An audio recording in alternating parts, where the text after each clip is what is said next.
Ooh. All right.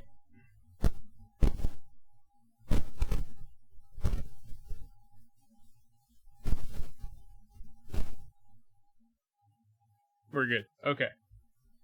All right. Infernal Beast, Guan Yu. Wait, is this the bonus update? So which one's first? Okay, I'll look at the bonus update first. So this is live June 1st. This is 3 days away. I hail from the hill of fiery barbs, bearing a torment beyond mortal reckoning. Worry not, my wrath falls upon the enemy forces. For now. Okay. Join the Order, and together we will find victory. Okay. The Lady of Suffering has given us purpose. Come, we must not disappoint. That's pretty cool. Gravemaker Cabrakan. I think Cabrakan skins honestly suck, so it's cool that... I hope this skin's good. I think Cabrakan has some really shitty skins. Like, Fat Loki is dumb, in my opinion. Like, I get it, but, like, it's still kind of dumb.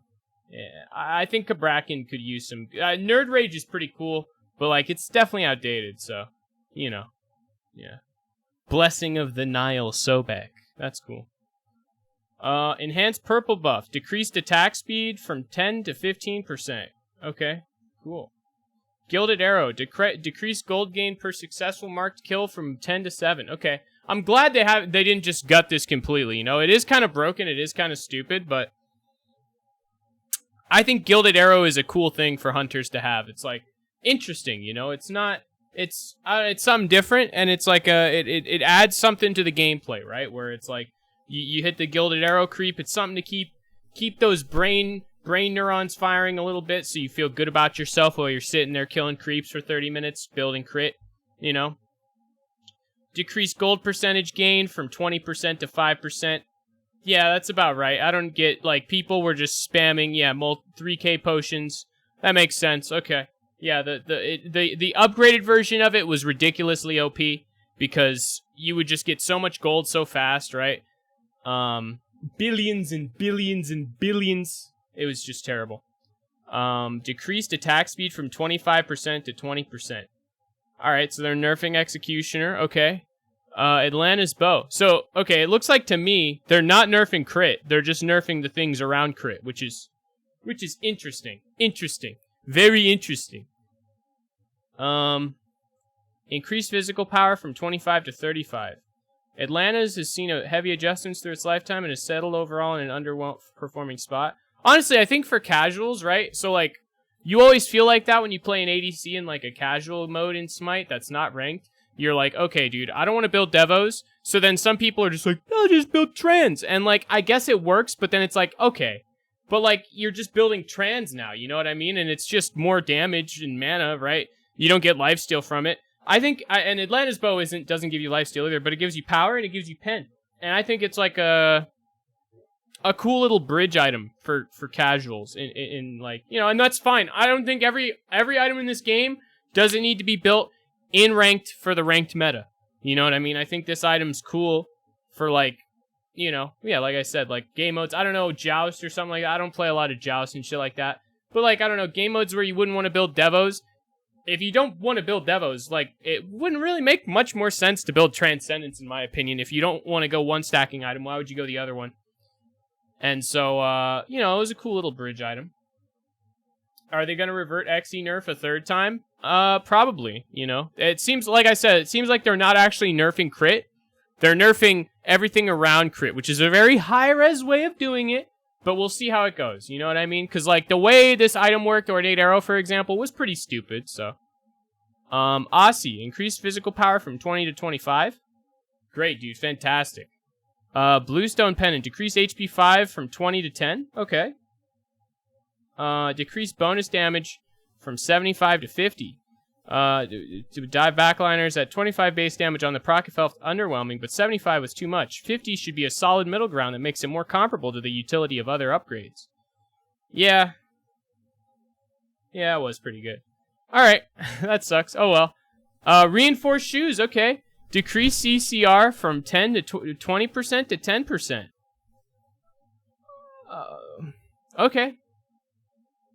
I mean, like, here's the thing with tank boots is, like, they are OP, but they're really the only thing that makes tanks tanks. Yeah, it literally means nothing. This change means nothing.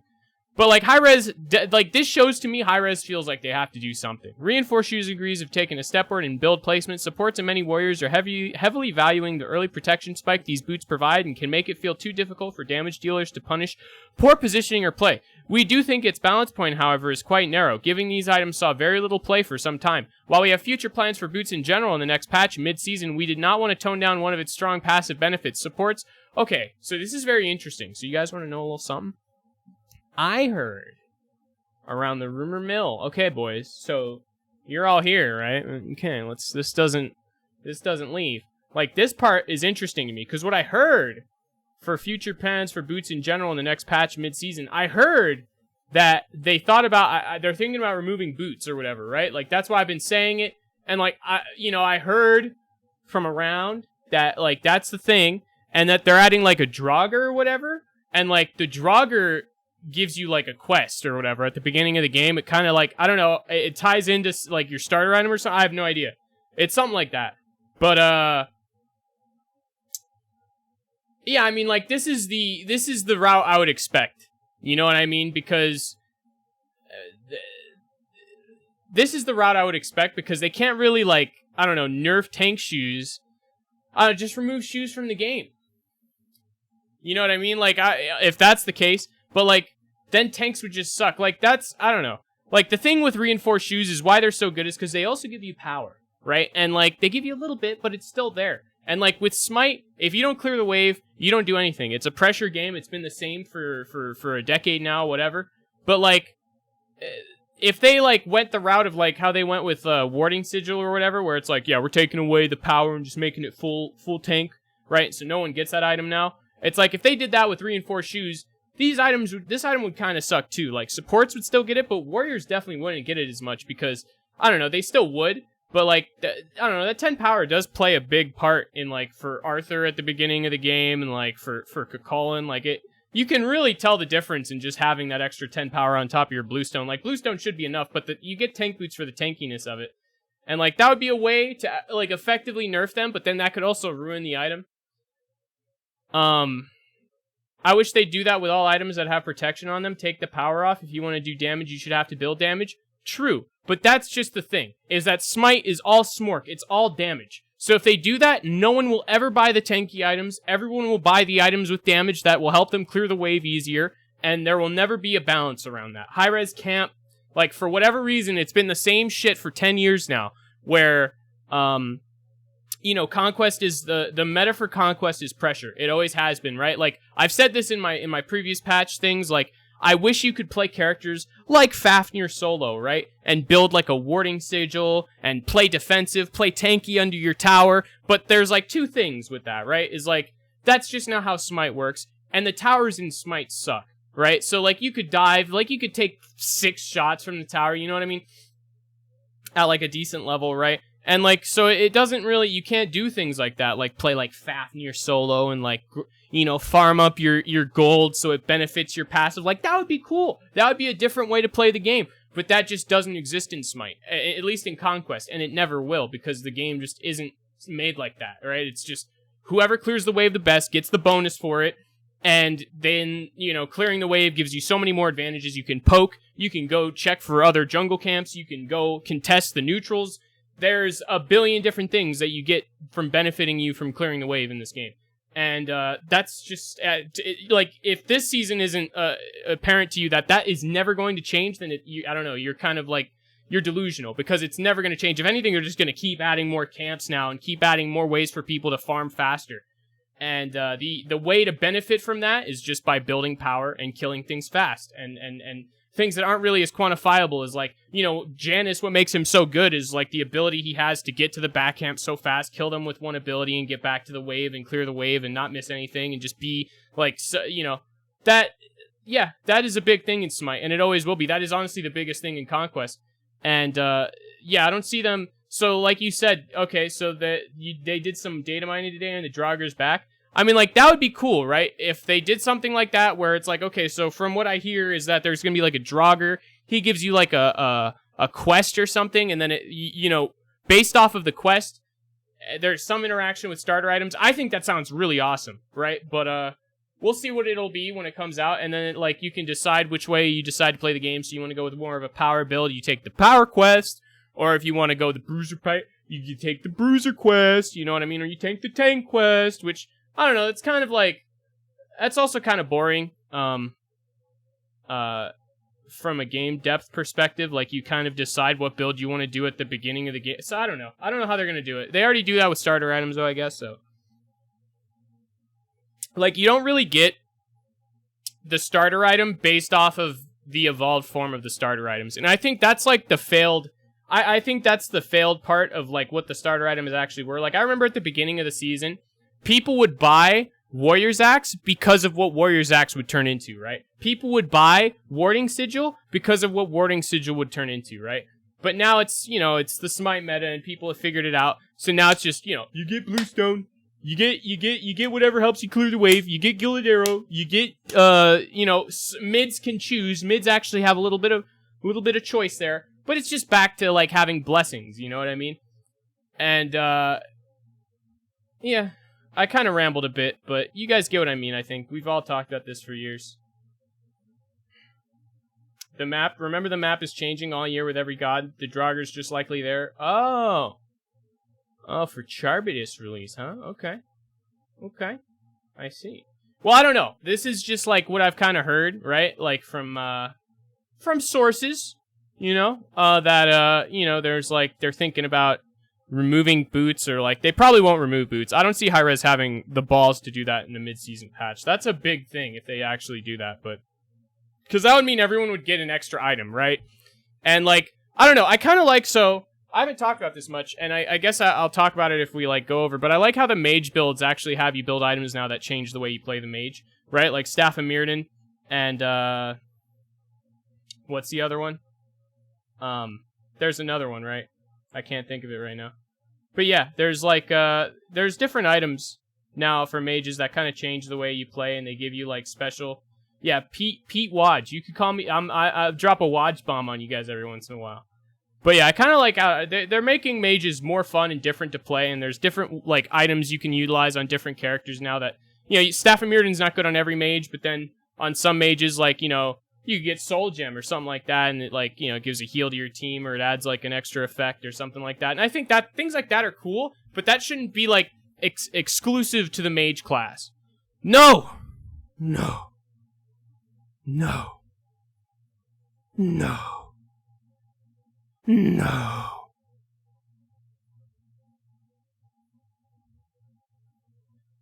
No.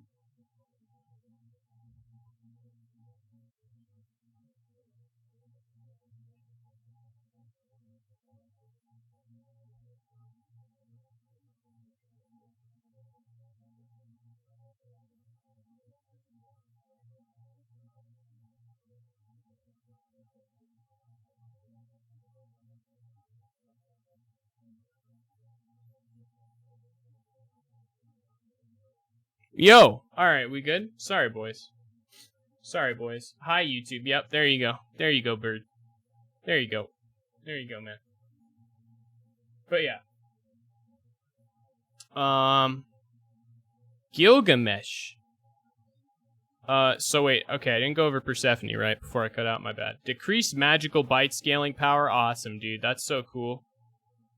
Slow duration decreased from 2... They're still nerfing him, dude? Oh my god, man. This character's gonna suck, dude. Like, I'm kind of bummed out about this. I'll be honest. Like, here's the thing. Yeah, make sure you guys refresh if you haven't, so there's, like, no delay with the chat and stuff. But, I think this character didn't need to be banned and ranked in the first place. Right? I think he's good. He's good at what he does. He's a good character, right? He's got a good jump, a good displacement, right, with his kick, and then he has, like, you know, he's got a decent one ability that gives him, you know, slow and auto damage increase. But, like, I don't know. He, Sorry, you guys are distracting me with the Cox Lady talk. I don't know the fucking Cox Lady's name. I don't know. Okay, I don't care. But yeah. I don't know, man. I feel like they don't need to nerf this character. It's kind of lame that they did that. Like he doesn't need to be banned in the first place, dude. And like people, I feel like they just did that because people are banning him every game, but like I don't know, just let people learn how to play against him, please. Decrease damage mitigation from 1.5% per stack to 1% per stack. Cool, man. So, I mean, like, okay. Alright, they nerfed him and Bluestone, okay. Sobek. Decrease slow. So, like, eventually they're gonna get to the point where Guardian solos are just gonna be good, right? Like, they just need, I don't know. They just need a way to clear the wave. That's, like, similar to Bluestone, right? Or, like, they nerf Bluestone to the point where Guardians can clear the wave better. I don't know. Decrease percent penetration from 20% to 15%. Okay. Heimdallr, they nerfed him. Okay. The Bifrost and his Vigilant thing, that's cool. Ymir, they increased the cooldown. Oh. They increased the cooldown on the wall. Wow. On her. They increased the cooldown on his ult. Cool. Athena. Decrease reaches scaling from 35% to 30%. Decrease reaches subsequent hit scaling. Okay, so from what this sounds like to me, still does damage. So you know what? She's still going to be banned every game. Yeah, you can nerf the damage to her taunt however much you want. But that doesn't matter. Because it still does damage now, Hi-Rez. That's a thing you added. So, like, you keep nerfing the thing, sure. But whatever. Alright. New Arthur. I think she looks cool, by the way. I haven't looked at any of the film, but she looks pretty cool. I'm not going to read. We're going to look at the video, because, like, yeah, reading doesn't tell me anything. Yeah, I think she looks cool. She looks cool. Film room. Yeah, we'll look at the film. We'll back it up. Look at the film. Deep Space Rat. This planet bores me. Give me something to sink my teeth into. That's actually kind of cool. You know, now there's a rat skin that's not like anime or whatever. That's kind of cool. T-Rex tier, I'm not even going to click on that voice pack. Tombstone Rider Hachiman. That's kind of neat. I still like Hachiman's normal design. Divine Axe Izanami. Okay, that's definitely Izanami, huh? Okay. Dread President Cthulhu. Why settle for that off-brand evil when you could have the real thing? Vote Cthulhu. Huh.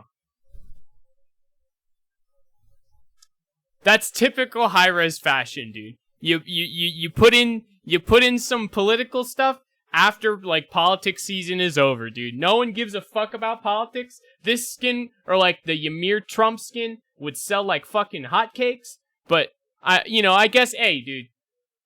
Hey, at least they didn't stoop that low, you know what I mean? I guess if they're gonna do this now, whatever, that's respectable.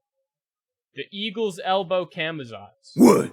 Never seen a bird with arms? Oh my god. Oh my god. What? Never seen a bird with arms? Oh my god, dude. That's awesome. That is awesome. Oh, it's chest exclusive, man? Fuck. Fuck, dude. Are you kidding me? What? Never seen a bird with arms? Oh, yeah, brother. Whoa! They buffed Horus too, but it still does incorrect damage at levels 3 to 5. It's been that way since they released him. Hey, dude. That's how she goes. Do you expect them to get everything? In every patch? Got a new spot to tag. God, nice. Yeah, more skins like that, dude. Awesome. We might be 3 meditating geckos, but at least we keep it interesting around here. Okay. Here's the thing, right? I like the Xing version of this skin, because it's not like, it's annoying, but it's like the right kind of annoying. You know what I mean? Like, it's like the cool kind of annoying. That isn't like, it's annoying, but it's like not overbearingly annoying. You know what I mean? Where it's like, it's kind of like cutely annoying. Whereas like this, I don't know, that's the thing, is this skin better be close to the same. That's all I'm saying. Alright, quality of life, new, setting, mute copyrighted music. Oh, that's good, man. Yeah, good. Whew. Yeah, wouldn't want to get copyright struck by Thor. Role trade. Fix an issue where duplicate roles could be awarded on the same team. Wow, they did it. Let's go. Vine walls. God's abilities that allow passing through player-made walls will now allow them to pass through vine walls. Well, I wonder if they fixed Janus Portal. I hope they did. Classic Joust. Cool. So, like, you know, we get that classic map because the game designer, it's the game developer's favorite mode. But, like, what about, like, classic Conquest, you know? Just once, maybe? One time? You know? Ever? Classic Joust is now just default Joust? Oh, really?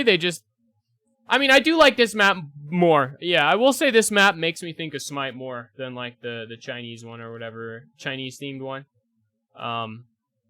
So I don't really care. I think this is cool. But, yeah, I mean, like, what about old Conquest, man? Just once, please.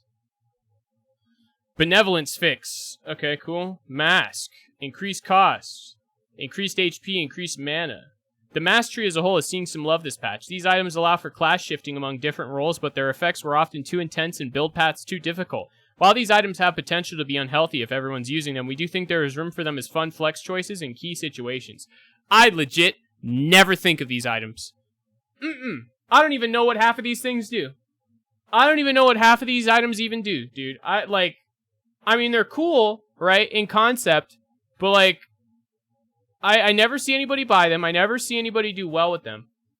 I have no idea what these items do. Like, this is when I actually didn't play this game, right? This is when I took a long break and, like, played other video games. So, yeah.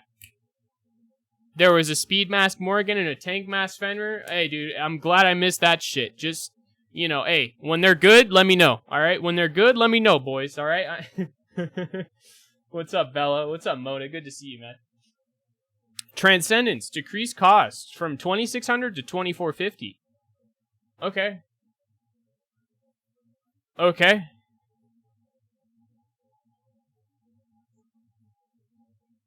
Okay. I mean, like, here... Okay. As a jungler, if you're not picking up Transcendence... So what I like to do, I get a Jotun's Wrath, right? You guys know me. As a third item, like, Transcendence is amazing, right? Sam for Soccer has been buying this item third for, like, 5 years now in the SPL, right? And he's a professional jungler, okay? He has bought this item third as an assassin for years now, okay? I build it third all the time now. It's just a lot of good power, and I didn't think it needed a buff. I thought it was good where it was. But I guess now it's just going to be better. That's cool. Emerald Ring provides 5% attack speed. That's so cool, man. Awesome. Ring of Hecate. I literally never buy these items, so. Oh, shit. Buff and Vamp Shroud. Let's go. Let's go. Keep it going. Reach's description made it unclear how much reach... Okay, no one... Apwash. That's cool. Artemis. Suppress the Insolence getting a buff. Let's go, baby. Let's go, baby. Increased dash range from 35 units to 40 units. Okay. Hu Yi was a high contention hunter that has fallen from position over the course of Season 8. A boost to Ricochet's damage should give him some stronger early game potential, and this bonus can be multiplied by a powerful triple hit. Aw, shit, dude. That's so cool. Good for Hu Yi. Decreased cooldown. Fade away. Kumbhakarna took a powerful nap and is ready for another power nap. Okay. They're buffing Kumba's damage, huh? Okay, alright. For a god as fast as Mercury, he struggled to keep up with other junglers in their clear. Made You Look is getting some extra base damage to help close that gap. Alright. Okay. Dragonfire is seeing a solid update. This ability went on cooldown after the dragons despawned, making its cooldown significantly longer than listed. We're making this ability go on cooldown upon cast and adjusting the cooldown to compensate. This makes the ability easier to track and also lets it better interact with cooldown reduction. Dude, that is awesome. That is perfect, dude. I love Merlin because they clearly care a lot about Merlin because he is Aang. You gotta remember that, chat. So, like, you guys are gonna see me playing a lot more Merlin, And the reason for that, listen, okay, I used to tell you guys this shit all the time. Like, Stu, he used to be the main game dev. His favorite characters back in the day were Anhur, Agni. Those characters were fucking amazing, okay? Listen to me, chat. High-Res is not gonna let Aang suck, okay? They are never going to let Aang be bad, alright? He might not be the best mage all the times. He's gonna be a jack of all trades. That should be his role. But on top of him being fucking Aang, will make him, like, they are going to want him to be a little better than he should be already. You know what I mean? Like, his kit before, but, like, now they're buffing his fire stance, which was already fucking phenomenal. But now, like, 2 patches ago, they buffed the pen on the one. Now they're fixing this, which is actually a really cool fix, because it was so annoying. Playing Merlin, casting your 2, and, like, not having it go on cooldown right away. That shit would suck. So... yeah, I don't know, chat. Like, that's just take that with a, if you need to learn a mid-mage, and you need that pocket mid-mage, he's easy to play, dude. Merlin's your guy. Rama is the final hunter we are bringing up. Rama saw heavy success for a long time, but introducing proper conveyance and counterplay to the ult landing really hurt his success. This was especially felt at high levels. We're reverting a change we did to Astral Barrage that makes more counterplay opportunities exist, also giving some reward for aggressive uses of Rolling Assault. Okay, so increase the scaling on Rolling Assault, increase the base damage on his snipes. Cool. And they increase the base damage on Vulcan's Meatball. Wow, look at that. Alright. Alright. Here we go. Let's see Morgan Le Fay. I haven't seen... Is this... Trying to injure more than my pride, Imagine Merlin. this is a cinematic, right? Apologies. Hello, old friends. We have so much to discuss. Dude, she's cool.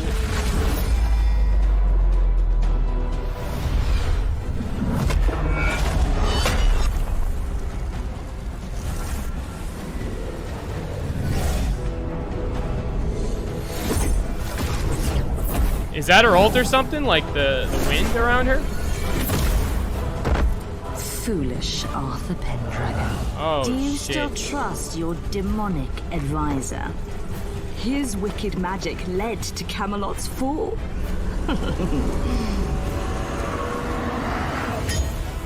Camelot, Olympus, both will bend to my will.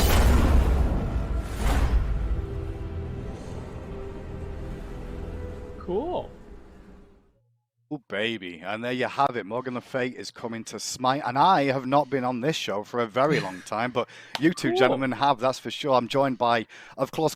one that, you know, a lot of players were a little on the fence with us adding to the game. And since we've been Clumsy looks non-stop requests to good, do dude. more.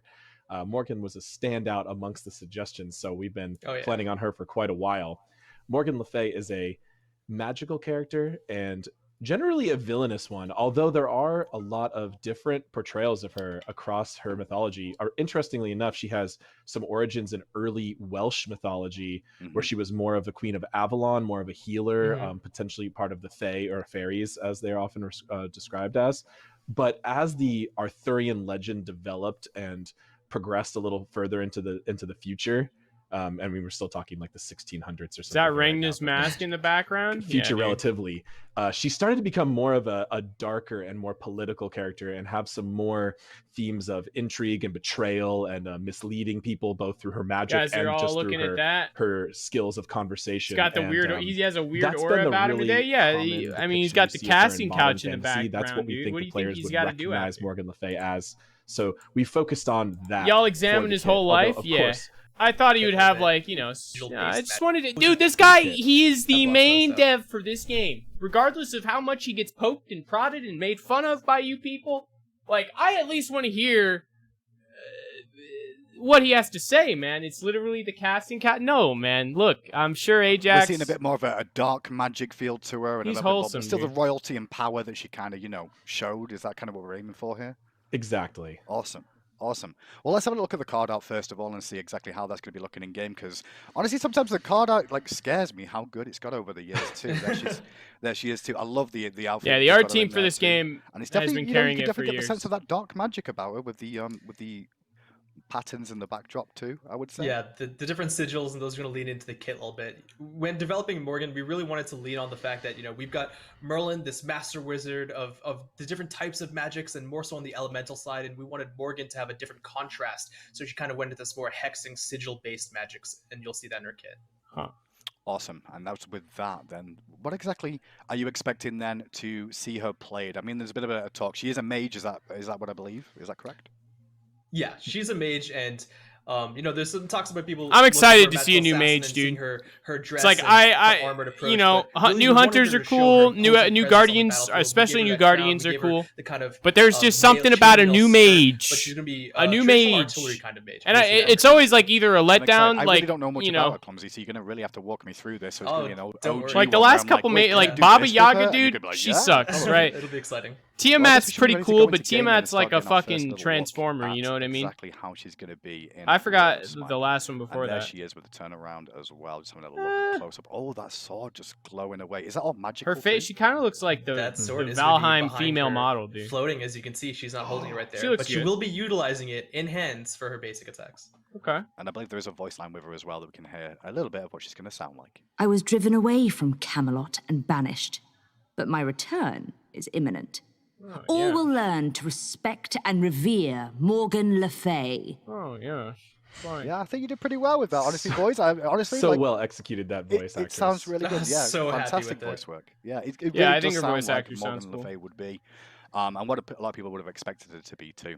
Okay, oh yeah, well, Persephone. okay, yeah. Do you want to? I never got into as we Persephone get though into because this I knew they kit, were going to change her. we're I should kick now off by though. showing you a variety of things, but really you can see here in her stance, in her facial Another expression. mage. You probably feel the like that because they animation just team has reworked gone Persephone, above right? and beyond on this one.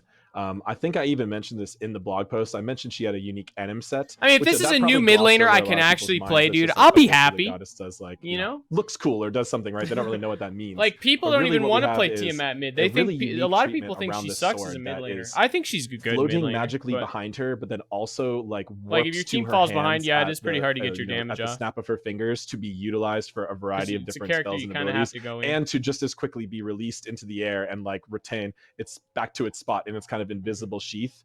And along with that, you have a lot of the attitude, as you can see as we were rotating around her. She just had a bit of a, that's a bit of a scowl. That bad bitch attitude. Say it, Ajax. But you can tell, like, that bad bitch attitude. You can feel it. Oh, for sure. I mean, anyone with a floating sword, you're going to be intimidated by. But Pompon's joining us now. Good to see you got that again, bad Pon. bitch ego. Better at doing this job. We'll find out. How about we start off with? I think the fans really do like it, right? The just show the kit. That is kind of cool. How her sword is like do it all. All right, Pon, let's go. Come on, get it right. A spell most sinister. Embrace the burning shroud. Taste the wicked blade. Wow. Okay. Wait. Okay. Wow, that was pretty cool. She's got dragons. Pon is such a good driver. He knows how to. He knew exactly what to do there. Yeah. That was fantastic. Thank you very much, Pon. I still don't understand what happened there, but all I saw was dragons, beams of doom, and then more beams of doom too. It looks fantastic. That's about right. So where do we start? Because I believe the passive is a bit tricky, and it might make more sense explaining the abilities first. How do you feel, Clumsy? We'll go into the passive a little bit later. We can start with the AO1, except when I say that, we can do also preemptive. If she is using that sword for her basic attacks, a lot of people were talking about that. She magics them into her hand, like AJ was saying, and she still fires ranged basic attack autos. So that is an important tell. Gotcha, because it's always been interesting, because mainly mages have been like ranged to an extent, and that's always an interesting tell on that one. So I guess we start off with the first ability then, Sigil Mastery, I believe it's what it's called. Why don't we walk you through exactly what this Sigil does? Mastery. Well, I promised you on Tiamat we're not going to have 20 abilities. We've still got one that turns into 3, although they kind of still do the same thing, so bear with me. Once you press it, you can see this double circle targeter, and you can press 1, 2, or 3, or the respective keybinds on your controllers, and they switch to different variants. They all kind of do the same beginning, though. So we see a crashing sword in the inner circle, and then a sigil marked on the ground for the second outer circle, although it's technically the full circle. Depending on which of the 3 you use, you're going to be marking enemies with the mark of mind, the mark of body, or the mark of soul. So the first one, being that more reddish orange tinge, will be fearing enemies from the center of the sigil. So you saw that in the preview, and you can see that here. They all share a cooldown, by the way, so you're still utilizing 4 abilities at a time. The second one would be the Mark of Body, and that's going to be creating a slowing field that lasts for about 4 seconds. So in this area, it's all the same damage. This is going to be creating a different kind of thing that you do to the enemies. And then for the third ability, well, a little bit different from the others, you actually spawn a decoy of Morgan Le Fay that attacks all the enemy gods hit in that area for a small period of time. Wow, that's the one everyone's going to use. And it's mainly the center, most damage. Right, that Mark spawns. It's just damage. The slow everything. Okay, so everything with a fear and smite is just like fear, because you can't really determine the like when someone CC'd with a fear, like Raijin ult or whatever. No, everyone you know, it's like it's good to like if you're trying to peel for yourself as Raijin, but like. It's not really good CC to play off of at all, right? Because you don't really know where the character's really going to go. So I can't see anyone using the first one. The second one's kind of decent with the slow. The third one, that one's going to... that deals damage first, and then the entire circle that does the rest. So you got a bit more time to get away, potentially, if you're lucky enough. Okay. Look at that, dude. Imagine dropping that on like 5 people, and you're just like... Your clone is just beating the shit out of 5 people. That's right. For like, whatever, 3 seconds? That's pretty good. Then, unless there's anything else you want to say about that first. No, just a quick note. Her things are still, in a temporary state as we get to in PTS, so our passive meter isn't quite here yet. I'm sorry, Sinister Phoenix, but we're working on it. And, some things are a little bit off right now, but you can see her sword glowing with those sigils. That'll be indicated in her passive. And there's some things that you can see there, and I'll allude to that a bit more when we get to the passive. But like you said, for the second ability, we've got Dragonflight. And I guess this is the one involving that dragon that I saw keep appearing, right? Yeah, that's right. So if you look, we've got like an inverted T shape here, where Morgan Le Fay summons a dragon apparition, and it bursts from the ground in front of her, dealing damage and knocking up enemies. And then that second rectangular section in the center, well, the dragon flies forward, knocking back enemies. And if you hit them in that center spot, kind of highlighted in the targeter, well, you can knock them up and knock them back. Oh. Gotcha. So hitting that dead center is going to be like really useful, right? To get the buff, the knockback to. Oh, okay. Yep, absolutely. Perfect. So right there, knock them up, knock them back. You get 2 hits. The flying dragon component is the larger of the hits, and just like her other abilities, this one applies a mark as well, the mark of spirit to enemies hit. I think this is pretty cool. It's got the first ability's got a slow or a fear option. This one's got a knockback option. And oh my god, Pon, I wasn't going to ask this because I know we've been having a couple of tech issues today. He is a pro. The slow-mo dragon. That's what we need to see. Look at that with the spear around as well. The animation team, the modeling team, the effects teams, and even the sound effects teams. They've all done a fantastic job with the entirety of Morgan's kit. A lot of it comes down to the Dragonflight too. Oh, it looks really good. Yeah, I I'm not guess thinking about skin possibilities. I guess it is, that people are going to suggest potentially, involving that. What type of cute critter will we have to turn that dragon into? Find out next show.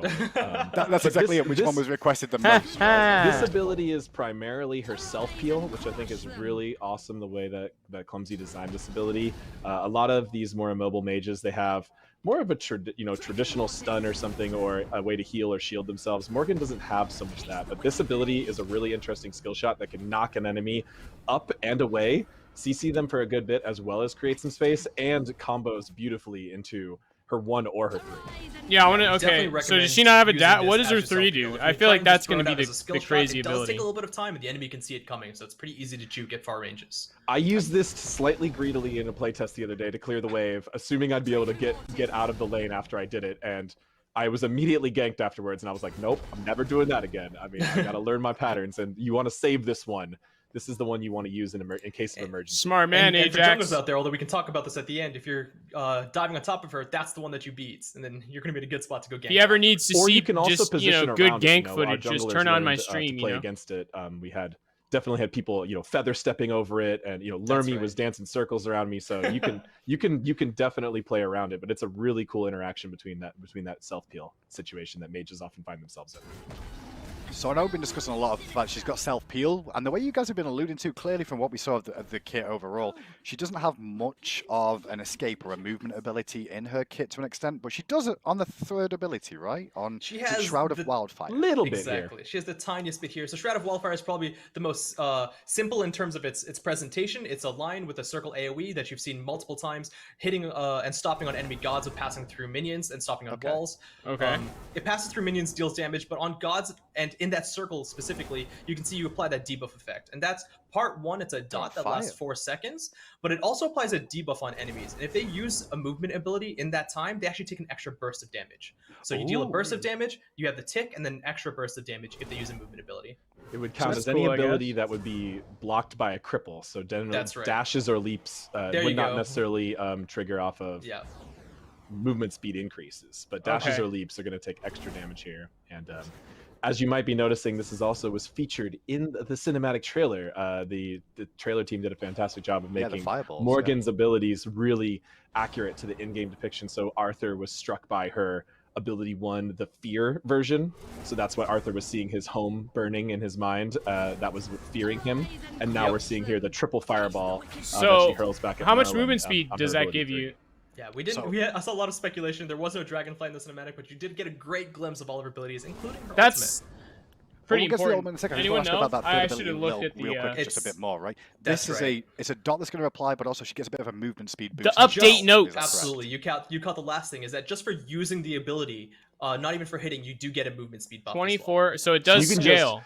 As you're trying to flee for your life, Pon was chasing me down in a playtest the other day. I tried to turn and throw this at him. I really didn't need to though. I could just keep running straight forward, just fire the ability just to get a little bit of movement speed. Might have been enough to get me away. I don't know. Pon probably would have got me anyway, but.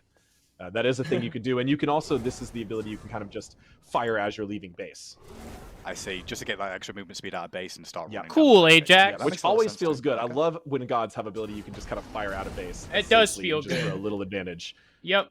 So there is one extra thing I saw with that too, right? Which is something to do with like if you keep basic attacking. Yeah, it's movement speed no matter what. Yep, that's right. It's kind of like it's kind of like Hera 3, I guess. Yeah. Miss anything. If you apply that debuff onto enemies, or Kukulkan too, you know, while the debuff is on them, you can actually prolong it for a longer duration, stopping the enemies from wanting to leap. So what's her ult? Is it like the storm, like in the cinematic, or is it like if you're trying to peel for your team a little bit too, of an engagement coming in? You know, like if you've got that is super cool and super unique. Show me the ult, Pon. Show me the ult. I love the idea of it. So extend it a Show little me bit the longer ult! and also keep the dot apply so it makes him not want to use any sort of their mobility skills. Okay. Exactly. So between the three, the de-incentivize of enemy movements, the Dragonflight knockback, and even the fear and slow deployables, she has enough answers for when people get nearby or to be helpful in team fights that we're pretty excited to see what people do. And I think one thing we've been discussing so far is like show me your pop. What are we doing? These marks, they're a bit more obvious. Talk about the passive. That one is the Empowered Blade, and it has two kind of purposes. It does two different things. So like we said, on every ability that you hit on an enemy, two things happen. One, they are marked with that sigil effect that you can see above their health bar. And two, she gains a symbol on her sword. The marks on enemies are temporary. They only last about 30 seconds. Temporary. The symbols on your sword, they are permanent until, well, we'll get to the ultimate in a second. The marks on enemies are purely for the ultimate. Her passive component is those symbols on her sword, which gives her magical power per level. And then once you get all 5, you actually get a burst of 10 seconds of the empowered buff, doubling her magical power from that buff specifically, not just her entire magical power pool, and also reducing the ultimate cooldown by 10 seconds. Oh, you scared me then for a second when double power. I'm like, wait, what? But it's double power of that buff. Of that buff, exactly. It's still free magical power, which is good, and you can have a lot of different ways you can play with this passive. I mean, she doesn't seem that hard. You can go for this power spikes of connecting all 5 sigils together, and that's just her passive. I don't know. She seems like she'd have a hard time clearing the wave. If Ajax is saying he can't use her 2 to clear it, and then like her 1 only really hits like. I mean, I will say it doesn't look like that would hit the full wave, right? To this character overall, to this goddess, there's definitely depth there, but also at a base level, it's very simplistic to understand, which is a good thing too, But then there's extra levels of depth. Well, come on then. Those marks also display. What about the ult? Morgan Le Fay, correct? Oh, that's right. It's like Circuit poisons or Baron Hysteria. You only the Morgan Le Fay sees those marks. 3 goes through minions, so it hits the whole wave. The programming team have put in where it's a single debuff that has stacks. I don't know. I don't think using your escape to clear the wave is ever a good thing, even if it does like good damage. Gotcha. So you'll know like if you've got 3 stacks of some of the passive, right? Okay, that makes sense then. You kind of need to like. I think I've got 1. You need, like if you know you've got 4 or 5, you need to be able to escape. Play the fight a little bit differently. All right then, on to the ultimate, consuming power. Here we go. So much sense for a character called Morgan Le Fay.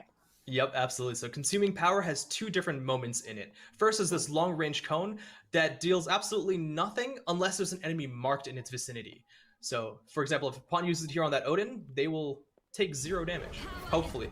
But then he will. Morgan Le Fay can do 3 swings of empowered strikes, and those are always going to be. Show it, Pun, on the dude with the marks. 1, 2, and then 3, or you can cancel it. Oh, okay. During this time, she's CC immune, as you can see, and she also gets Omni movement speed, which we have found to be very useful to help her get out of sticky situations. And okay, so she can move freely after casting. So what was the cone for originally? Just so yeah, I know. I kind of glossed over that, but the cone is if you have what's up, enemy, Itchy? Which we talked about from the other abilities. Yeah. Well, each one that is consumed during the ultimate will deal a little bit of tick damage and also increase the width of the. That was pretty good. Okay. So, you can so yeah, if you have marks on them, that looks really cool. Oh, what have you done? That kind of reminded me of like Shadow Priest from WoW, like from retail WoW, like pulling the stuff, like the void out of the in Legion, right? Right, more likely to hit multiple targets. Could be a really need ult. So she's able to move around. Pon will ult eventually, stacking up the dots. Nice. And then on top now hit that ult, buddy. Yeah, it's like Shadow Priest. And then you hit the characters that she's that's kind of cool, you know. Regardless of how many marks she consumes. All right, yeah, she seems pretty simple, you know. She also gets they're right. Health heal. She doesn't seem like she has a very complex kit. Heal, depending on God hit, and then subsequent heals. She's gonna fuck an arena with reduction. Gotcha. Yeah. So it reduces like if there's more people. Yeah, probably. Times on the same target. Okay. So a bit of sustain in there too. Yeah, exactly. Just a little bit of sustain to keep her going. You know, using the idea of her stealing power and inflicting pain on others. But does she have the secure for Fire Giant Gold Fury? Yeah, that's true. So this doesn't seem like great secure. Sorry, go on, AJ. I was just saying that's just the. It's a lot of lifesteal too. He has no lifesteal items. That was lifestealing. She doesn't really have any true healing. This is almost like a form of more of lifesteal. Yeah. You know, so she has, the only mobility she's got is the movement speeds, and the ultimate is also a little bit of movement speed. Or is it exactly? Yeah, she seems very. It's Omni speed, which honestly feels like movement speed. Yeah, because you're going backwards fast. I don't know. It looks like she'd have a hard time healing for herself. You know, like the two. It seems like it would be good lifesteal, right? For peeling for yourself, but that's like it, right? Like I guess the 3 no dash, good for getting away utility. No, I don't think she's a utility mage. Honestly, she looks like I don't know. She looks cool, but like. As you were kind of moving into this kid doesn't really seem like it'd be able to clear the wave that well. Raijin? He's like an artillery mage. Right. Yeah. Your positioning is going to be very like, I don't know. Goddess. As is all depends on the numbers. Yeah, but like you can also see, like, look at the circle on her 1, right? Like that's not going to hit the whole wave. Right, like that's all that matters in Smite. It really is like you need to be able to clear the wave, so especially as a mid laner, so you can go do other shit. Function 1 of ability 1 is the fear, which is kind of probably 4 damage abilities. Yeah, that is true. It is nice, but like it's just a good idea to use it. But as you become more adept at the character, the slow deployable does have a longer duration and is able to zone areas for longer and make I don't know, cut off people's escape or prevent people from chasing. And the clone is the potential for the most damage. So though you might often be tempted to use the CC. Everyone's going to use the clone. The clone can get you more damage. So it's really all about making those decisions and keeping a close eye on your positioning with this character. Yeah, you said all the great points there. Maybe you jungle with her. She could be a good jungler. Yeah, definitely. I could see that. Hair. I don't know, man. Like she looks cool. Like okay, my thoughts, right? Like I think she looks cool. Very like basic mid mage, right? Like that's okay. Not every character has to be like Tiamat. Not every character has to suck like Baba Yaga, right? She just does what she does. But like the intricacies of the character and her fitting into the Smite meta, that gives me some concerns. Because I say this all the time, chat. We've said this for years. It's been the same game for a decade now. Your character needs to be able to clear the wave to be good. And as a mid laner, it's especially as important. And it looked like, I don't know, none of her abilities could really hit the whole wave. And, I don't know. She could be good. It depends on, like, how much damage the 1 does. The cooldown on her 1, stuff like that also plays a part. So, we'll see. I'll play her. She seems fun. But, yeah, I don't know. It seems, and that's okay. Like, she's a very basic mid-mage, and, like, that's not a bad thing, Not every character... I don't know. What do you guys think? Clash Q's gonna get dominated. She's better than Baba. Yeah, I think so. She looks more fun to play than Baba, right? Like, Baba, in theory, seems fun and cool, but it's just not fun to play Baba, right? Like, that's the whole thing, right? Like, you guys always troll me to, like, pick Baba, right? I don't care that she sucks as much as, like, the character just doesn't feel good to play. right? Like hitting her 1 and hitting like a crazy spin or like a crazy turn, like on someone, that's cool. Or like throwing your potions at people late game and doing a fuck ton of damage, doubling up on potions. That's cool, right? I wish the potions actually had more effects and they would like make splash effects or something different, you know? Like I wish there was something more there with Baba's potions. Her dash is great. Her ult is the worst thing in this game to use. So, you know, I think Morgan Le Fay, at least like her abilities seem pretty straightforward. She seems fun, right? She has her glaring weaknesses, but hopefully they can balance her in a way that she's not, I don't know. We'll see. That's the grand thing is she has glaring weaknesses, right? To me. And it's like, I said the same thing with Merlin when he came out, right? Like, Merlin does not have a big finisher ultimate. But then, like, the entire Conquest meta just kind of changed to the point where you don't really need that anymore. You just need the ability to do, like, damage at times, which I think it's better now. Whereas, like, before, you know, what would win an objective team fight is like, okay, here comes the Boosh with Kukulkan, and there's Shadowq going into taunt, and then there's the Athena taunt and the big Kukulkan ult. Or, like, here's the Agni bombs. And they're just killing the whole team, right? Like, they used to be these explosive, big, like, you know, mage ultimates, and that's what would win team fights. Now it's like, okay, Merlin comes in, and he has a bunch of different abilities he can poke people out with, and then when he feels the time is right, he can go in, change his stance, do more damage like that. And also, he has the ability, since he's like, you know, jack of all trades, he'll have an ability ready, or a good Merlin will have an ability ready for everything, for mid-camps, for Gold Fury fight, for Fire Giant fight or whatever, for Pyro fight, like mid-wave, like they'll have an ability ready to go, and that's what's actually important nowadays. And so, you know, I don't know how this lady will fit into that, but, and that's what I said about, like, Merlin, is that, like, you know, he has no big finisher, he has no, and that's the other thing with her, is, like, I don't know how this character, like, if you play her mid, if you play Morgan mid, like, how are you going to secure, like, that just seems like such a headache, securing objectives on this character, right?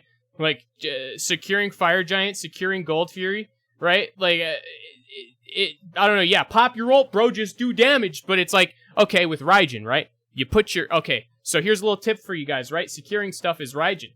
Okay, Gold Fury, Fire Giant, it's at like 1500 health. You put your 2 on it, you get your 2 going, it's got the dots, the electricity, the bzz, bzz, bzz, bzz, bzz, and then you can start hitting it with your 1, with your Raijin drums, right? And that's 2 bzz, bzz, bzz, bzz, bzz. That increases, that's a lot, that's insane secure, right? Either that, or it's like a Kukulkan ult does like, what, 1400 damage, you just shoot it at the right time, and it hits it instantly, it does it instantly, right? Merlin, I show you guys all the time, the fucking stance change into the fire stance, like you cast your abilities, you stance change into the fire stance, that does so much objective damage, dude. And then this character, right, it's like, man, her autos better do fucking insane damage. Like, you know, like I don't see this character's kit being that great for objectives, right? And that's really what's important out of a mage nowadays. Like a good mid laner has the ability, so like people are spamming Raijin, people are playing Merlin. It's like Raijin has abilities that can do damage, that are ready to go, you know, at a mid-camp fight, and he's a high-pressure mage, so he'll always have these abilities that do a fuck ton of damage from, like, level 3. From the get-go, he'll be ready to just fuck people up. And Merlin's the same way, right? He can change stances early, and that's why they're so good, right? That's what you need out of a mid-mage nowadays. It's not like, you know, oh man, I hope my mid has their ultimate ready for this fight. It used to be kind of like that. That used to be it, right? It's like, alright, hope my mid laner has their ultimate, and you just saved your ultimate for, like, the objective fight. But now it's like, there's a lot more things you need to worry about as a mid laner, and I don't know.